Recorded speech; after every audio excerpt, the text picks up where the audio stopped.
Mundra police staff તેમજ વિવિધ સંસ્થાઓના સહયોગથી રક્તદાન કેમ્પ યોજાયો હતો, જેમાં રક્તદાતાઓ બહોળી સંખ્યામાં જોડાયા હતા. મુન્દ્રા ડિવિઝનના ASP Gautam Vivekanandan, Mundra PI Rakesh Thumar, Pragpar police મથકના પીઆઈ ડીડી સિમ્પીએ રક્તદાન કર્યું હતું. બપોર સુધીમાં 200 સીસી રક્ત એકત્રિત થયું હતું. આ કેમ્પ માટે એમડીપી વર્લ્ડના શ્રીમતી જૈન અને શિવભદ્રસિંહ જાડેજા, મારવાડી યુવા મંચ અને એમ કન્સ્ટ્રક્શનનો સહયોગ રહ્યો હતો. ભુજની જીકે જનરલ હોસ્પિટલના ડોક્ટર જય પટેલ અને બ્લડ બેંકની ટીમે જહેમત ઉઠાવી હતી. આ પ્રસંગે પીઆઈ રાકેશ ઠુમરે જણાવ્યું હતું કે આ કેમ્પનું આયોજન ઝડપથી થતા બહોળી સંખ્યામાં રક્તદાતાઓ જોડાયા હતા. બી ડિવિઝનમાં નોકરી દરમિયાન ડોક્ટર સુમને જણાવ્યું હતું કે લોહીની અછત છે, એટલે તાત્કાલિક આયોજન કર્યું.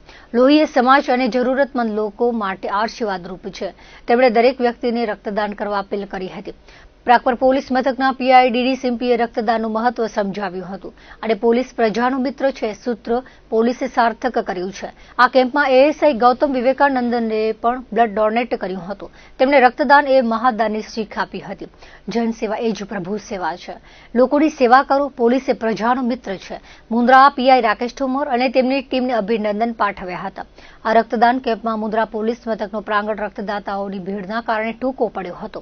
આ પ્રસંગે મુન્દ્રા બારોઈ નગરપાલિકા પ્રમુખ રચનાબેન જોશી, શહેર ભાજપ પ્રમુખ અરવિંદ પટેલ, ભોજરાજ ગઢવી, ધંબા ઝાલા, કિશોરસિંહ પરમાર, લાલુભા પરમાર, સુધરાઈના વિપક્ષી નેતા ઇમરાન જત, દેવેન્દ્રસિંહ જાડેજા, જાવેદ પઠાણ, દ્રબના સરપંચ અસલમ તુર્ક, સમાઘોગાના સરપંચ એચવી જાડેજા, મુન્દ્રા પોલીસ મથકના પીએસઆઈ ગૌસ્વામી, પીએસઆઈ ઠાકોર અને પીએસઆઈ ડામોર તેમજ સમસ્ત પોલીસ સ્ટાફ ઉપરાંત વિવિધ ગામના સરપંચો, આગેવાનો અને પ્રજાજનો બહોળી સંખ્યામાં હાજર રહ્યા હતા. રક્તદાન એ જ મહાદાન છે, કેમ કે રક્તથી કોઈનો જીવ બચી શકે છે અને એનાથી મોટો દાન મારા હિસાબથી કોઈ છે નથી.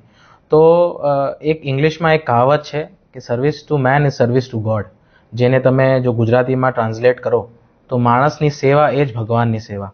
તો તમે લોકોની સેવા કરો એનો જ એક એક્ઝામ્પલ છે બ્લડ ડોનેટ જે તમે કરો છો. બ્લડ ડોનેશનથી કોઈનો જીવ બચે છે, તમે માણસની સેવા કરો છો અને એનાથી મોટી કોઈ સેવા છે નહીં. તો આ બેઝિકલી જે અમે બ્લડ ડોનેશનનું કેમ્પ કરે છે એ અમે અહીંયાના જે જીકે જનરલ હોસ્પિટલ છે એના બ્લડ બેંક સાથે રહીને આ બ્લડ ડોનેશન કેમ્પ કરીએ છીએ. અને જે લોકોને એ બીક છે કે ભાઈ બ્લડ ડોનેટ કરવાથી કંઈ પ્રોબ્લેમ થઈ જશે, એ થઈ જશે, તો મારી એટલી જ રિક્વેસ્ટ છે કે તમે આવો. અહીંયા ડૉક્ટર્સની ટીમ હોય છે, એ લોકો પહેલાં બ્લડ ડોનેટ, એવું નથી કે તમે આવો ને ડાયરેક્ટ બ્લડ ડોનેટ થાય છે.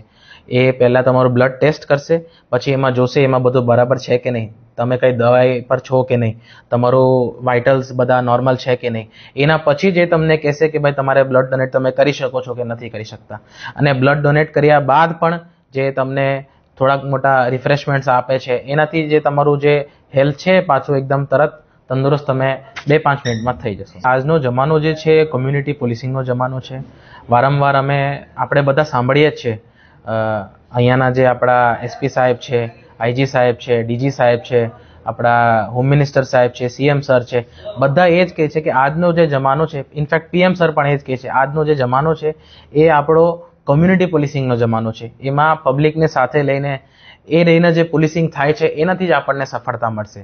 તો એનો જ એક આ બહુ સારો એક એક્ઝામ્પલ છે, જેમાં પબ્લિકને અને કોમ્યુનિટીને સાથે લઈને જે અમે કામગીરી કરી રહ્યા છે એનો જ એક નાનો એક્ઝામ્પલ છે આ બ્લડ ડોનેશન કેમ્પ.